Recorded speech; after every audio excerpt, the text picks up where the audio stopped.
Bestie, stop everything. Did you know migrating birds are basically on a giant FaceTime call while they fly? Seriously, new research from 2025 shows that millions of birds flying in the dark aren't just winging it alone. They use Nocturnal Flight Calls, or NFCs.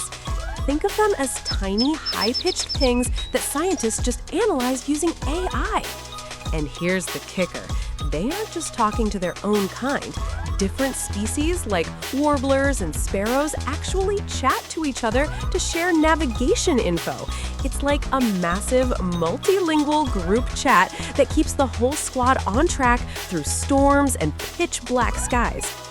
We only know this because AI processed over 18,000 hours of bird recordings. Honestly, nature's social network is total goals. Would you join the avian group chat?